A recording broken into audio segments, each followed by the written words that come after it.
వార్తలు రాస్తారు. మీడియా ఛానళ్ళు అట్లాగే ఉన్నాయి. తెలంగాణలోకి వచ్చేటప్పటికి ఇది లేదు. మరి ఇక్కడ జగన్ని కొట్టినట్టు అక్కడ కేసీఆర్ని కొడుతున్నారా మీడియా, ప్రింట్ కానీ ఎలక్ట్రానిక్ మీడియా కానీ? ఈవెన్ అధికారంలో ఉన్నప్పుడైనా అట్లా రాసుకొచ్చారు అడ్డదిడ్డంగా? లేదు కదా. రేవంత్ ఏదైనా స్టేట్మెంట్లు ఇస్తే లేకపోతే బీజేపీ వాళ్ళు స్టేట్మెంట్లు ఇస్తే అది కవరేజ్ చేయడమే తప్పించి నేరుగా అటాకింగ్ స్టోరీలు ఎప్పుడైనా రాశారా? ఇప్పుడేమన్నా రాస్తున్నారా?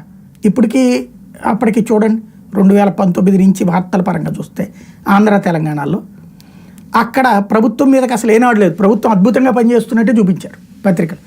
అప్పుడప్పుడు రేవంత్ సంజయ్ ఇట్లాంటి వాళ్ళు విమర్శించినప్పుడే నడిచింది. కాబట్టి రాజకీయం అక్కడ రేవంత్కి వచ్చేటప్పటికి ఇట్లాగ బానిసత్వం చేసేటటువంటి విధంగా మీడియా లేదు.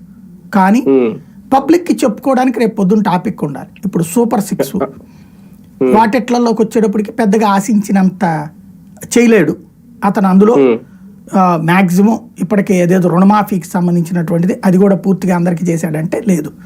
కానీ కొంతవరకు చేసింది అంతవరకే. పెన్షన్లు ఈవెన్ ఆంధ్రాలో పెంచిన పెన్షన్లు కూడా అక్కడ పెంచాల. అట్లాగే రైతులకు ఇస్తానన్న డబ్బులు బోనస్ అయితే ఏదో ఇస్తున్నారట, 500 రూపాయలు ఇస్తానన్నది. ఇది మాత్రం లేదు. ఇది ఎకరాకి 10,000 రూపాయలు ఇస్తానన్నాడు కదా, అది జరగలేదు. తర్వాత ప్రతి మహిళకి ఇస్తానని 2,500 ఇట్లాంటివి ఏం చేయలేదు. ఏడాది అయిపోయింది. కాబట్టి ఈ ఏడాదిలో ఇక్కడ ఎట్లయితే మేము పాలన గాడిలో పెట్టామంటారో అక్కడ కూడా